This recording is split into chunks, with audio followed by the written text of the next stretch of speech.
আস্থাৰ গেৰেণ্টি দি পেলাই ৰাইজক প্ৰতিশ্ৰুতি দিছিলে। এই হিচাপত আমি চৰকাৰ অহাৰ পিছত গোটেই BTC অঞ্চলত আমি বেনিফিচিয়াৰীসকলক যেনিবা 10,000 IBS বা 2 লাখ টকা সিহঁতৰ ল'ৰা ছোৱালীসকলক বা ঠিক তেনেকুৱা সেল্ফ হেল্প গ্ৰুপ, মাটিৰ পাট্টা আৰু ছিনিয়ৰ চিটিজেন, হেণ্ডিকেপসকলক যিখিনি প্ৰতিশ্ৰুতি দি আহিছিল, যিমান পাৰে আমি দিম বুলি কৈছিল। সেই হিচাপত আমি এতিয়া দি আছোঁ আৰু আজিও দেৱৰগাঁও সমষ্টি হিচাপে দিছে আৰু বহুতে পোৱা নাই, আমিও জানো, কিন্তু পাব। বহুত মানুহে পোৱা নাই আৰু পাব, সময় আছে। সেই কথাটো মই কৈছোঁ। আজি চব পোৱা নাই, আমিও জানো। দেৱৰগাঁও সমষ্টি হিচাপে বহুত ল'ৰা ছোৱালী আৰু আছে, বহুত সেল্ফ হেল্প গ্ৰুপ আৰু আছে, আৰু বহুত IBS পাব লগা আছে। এইবিলাক আমি দিম, দিয়াৰ ক্ষেত্ৰত আমি কম নহয়, আমি দিব। আজি এই প্ৰথম বেচত হয়তো চবেই পোৱা নাই, পাব। আপুনি আজি পোৱা নাই, কালি পাব, কালি পোৱা নাই, পৰহি পাব। আমি দিমেই, যেনেকৈ কথা দিছোঁ এনেকৈ কাম কৰিম। 3জন EM সম্প্ৰসাৰণ কৰিলে আৰু হোৱাৰ 3জন EM আমি অলৰেডি প্ৰপ'জাল দিছে। আমাৰ একজন নমিনেটেড মেম্বাৰ আছিলে, সেই হ'ল কামেশ্বৰ ৰয় ডাঙৰীয়া, আৰু একজনটো হ'ল আমাৰ আগৰে EM মহেশ্বৰ বসুমতাৰী ডাঙৰীয়া, আৰু এজনটো হ'ল নাগৰিজুলি সমষ্টিৰ আমাৰ নাগৰিজুলি সমষ্টিৰ BJPৰ MCLA, তাক EM দিয়াৰ কথা আমি অলৰেডি প্ৰপ'জাল দিছে। এইটো নিশ্চয় অতি সোনকালে আহিব। আৰু CSP মেম্বাৰ হিচাপেও আমি নতুনকৈ আৰু 11জন প্ৰপ'জাল দিছে। চব জাতিকে দিছোঁ মই, না হিন্দীভাষী, না অসমীয়া, না চৰণীয়া, মুঠতে আমি অলৰেডি প্ৰপ'জাল দিছে। সেইটো অতি সোনকালে নিশ্চয় এপ্ৰুভেল আহিব।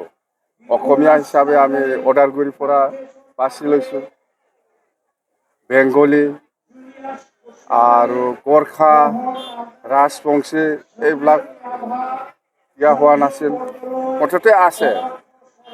11জনকৈ নতুন CSP মেম্বাৰ আমি অলৰেডি প্ৰপ'জাল দিছে। এইটো অতি সোনকালে 2-এদিনৰ ভিতৰত নিশ্চয় এপ্ৰুভেল আহিব, এপ্ৰুভেল দিব।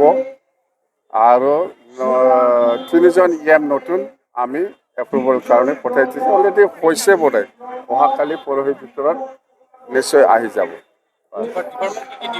ডিপাৰ্টমেণ্ট আমি অহাকালি চিন্তা কৰিম। ডিপাৰ্টমেণ্ট আছে, এতিয়াও মেলা ডিপাৰ্টমেণ্ট আছে, চবকে ভাগা কৰি দিম।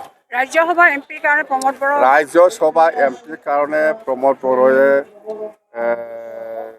এইবাৰ যাব বুলি আমি শুনি আছোঁ। নিশ্চয় যাব। প্ৰমোদটো কি আৰু, সেই নিজৰ দলটো যদি 1 নম্বৰ প্ৰায়ৰিটি দি পেলাই যদি কাম কৰা হ'লে হয়, সি এজন MCLA হয়, বেলেগক দিব পাৰিলে হয়।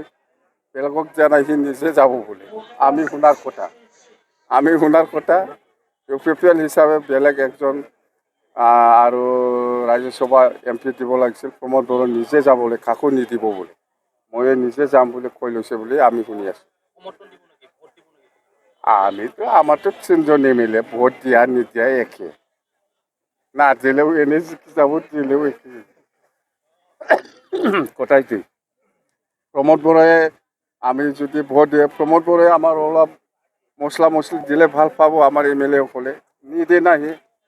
আপোনালোকৰ কেণ্ডিডেটবিলাক কেতিয়া নাম ডিক্লেয়াৰ কৰিব? কেণ্ডিডেট এতিয়া নহয়, যেতিয়া নেকি সেই কি কয় ইলেকশ্যন হ'ব বুলি ঘোষণা নকৰে, তেতিয়ালৈকে আমাৰ কেণ্ডিডেটবিলাক ঘোষণা নহ'ব। আৰু আমি ঠিকো কৰিব পৰা নাই, বহুত ঠিক কৰিব লগা বাকী আছে। কংগ্ৰেছ বা BJP বা কোনোবা UPPL, ইয়াৰ লগত আমাক তুলনা কৰিব নালাগে। আমি চাই আছোঁ, যোনে পাৰে সিহঁতে কেণ্ডিডেট ডিক্লেয়াৰ দিছে। BJPও দিব পাৰে, UPPLও দিব পাৰে, কংগ্ৰেছো দিব পাৰে, AIUDF, ৰাইজৰ দল, বহুত দল আছে। সিহঁতে হয়তো নিজৰ দলৰ ভিতৰত ঠিক ঠাক কৰি পেলাই দিছে, কিন্তু আমি বিশেষভাৱে এতিয়া দিব পৰা অৱস্থাত নাই। আমি এতিয়া নিদিম, সময় আছে। প্ৰধানমন্ত্ৰী আগমনক লৈ কিমানখিনি আশাবাদী? প্ৰধানমন্ত্ৰী ডাঙৰীয়া আহি আছে। আমি কৈ আছোঁ যে আমাৰ BTC অঞ্চলত ভাৰতৰ প্ৰাইম মিনিষ্টাৰ নৰেন্দ্ৰ মোদী ডাঙৰীয়া আহি আছে। আহা মানে আমি বিৰাট লাকি। প্ৰধানমন্ত্ৰী এনেই নাহে কোনোবা দেশত গ'লেও কিবা দি পেলাইহে আহে ক'ৰবাত ইজৰাইলত যাওঁ ক'ৰবাত আমেৰিকাত যাওঁ কিবা একটা উপকাৰ দি পেলাই আহে তো ব্ৰিটিছে তাহাঁতে নিশ্চয় কিবা একটা উপকাৰ দিব এনেইতো নাহে আপুনি গুৱাহাটীত আহিছে গুৱাহাটীত এনে নাহে ক'ৰবাত কেৰালাত গৈছে কেৰালাত এনেই নাযায় ক'ৰবাত বেংগলত গৈছে বেংগলত এনেই নাযায় কোন ষ্টেটত প্ৰাইম মিনিষ্টাৰ ডাঙৰীয়াই এনে যোৱাটো আপোনালোকে দেখিছে তাতে যোৱা মানে কিবা উপকাৰ হৈ গ'ল এইটোতো আমি গোটেই বছৰটো দেখি আছে প্ৰাইম মিনিষ্টাৰে য'ত যায় তাতে কিবা একটা উপহাৰটো পায়ে আমি আজিলৈকে মই দেখা নাই কোনোবা ষ্টেটত যোৱাৰ পিছত খালী হাত দি ঘূৰাই অহা টংলা সমষ্টিক লৈ অলপ বিতৰ্ক হৈছে বিজেপিক এৰি দিয়াক লৈ নাই নাই এইটো বিতৰ্ক চব দলতে থাকে মই এৰি দিয়া নাই না টংলা এৰি দিছে না কোকৰাঝাৰ এৰি দিছে না কিবা তামোলপুৰ এৰি দিছে মোৰ মুখৰ পৰা আজিলৈকে কোনো ফাইনেল হোৱা নাই আমাৰ মাজত সেইটো সন্দেহ কৰিছে মানুহবিলাক হয়তো বিজেপিয়ে সেইটো বিচাৰিছে সেইটো শুনি আছে ফাইনেল বুলি এইটো ধৰিলে মোৰ মুখৰ পৰা যেতিয়ালৈকে নোলায় এইটো ফাইনেল নহয় ইজৰাইল ইৰাণৰ মাজত যুদ্ধ চলি আছে